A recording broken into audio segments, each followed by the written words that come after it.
In the quiet suburbs of Silverwood, on the outskirts of a bustling city, lived Mark Turner, a mild-mannered accountant with a penchant for stargazing. Mark's evenings were often spent in his backyard, telescope pointed towards the heavens, searching for a glimpse of the unknown. One fateful night, as Mark was scanning the sky for constellations, he noticed a peculiar pattern of lights moving in perfect synchronization.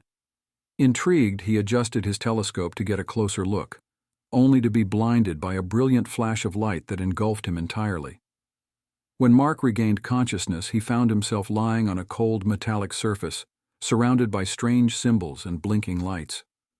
Panic gripped his chest as he realized he was no longer in his backyard but inside a spaceship of alien origin. Before he could gather his thoughts, a doorway slid open, revealing three tall, slender beings with elongated limbs and shimmering eyes. They approached him with an air of calmness, their presence both unsettling and strangely comforting. Unable to move, Mark watched in disbelief as the aliens examined him with curious fascination. Though they did not speak, their intentions seemed clear as they scanned his body with advanced technology, probing his mind with questions he couldn't comprehend. Time lost its meaning, as Mark floated in a state of confusion and fear, unsure of what fate awaited him in the hands of his extraterrestrial captors.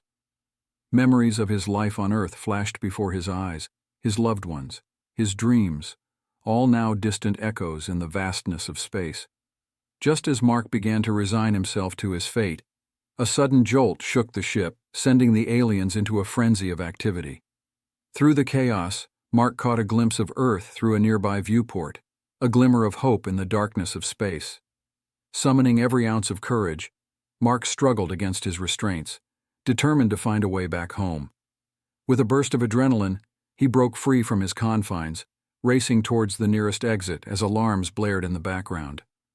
As he reached the threshold of the ship, a blinding light enveloped him once more, and he felt himself being pulled back towards Earth at dizzying speed. Moments later, he found himself lying in his backyard, telescope still pointed towards the sky as if nothing had happened. Confused and disoriented, Mark stumbled back into his house, the events of the night weighing heavily on his mind. Though he knew that many would dismiss his story as a mere hallucination, he couldn't shake the feeling that something extraordinary had occurred, something beyond the realm of human understanding. And as he gazed up at the stars, he couldn't help but wonder if somewhere out there, in the vast expanse of the cosmos, the answers to his questions awaited, waiting to be discovered in the depths of space and time.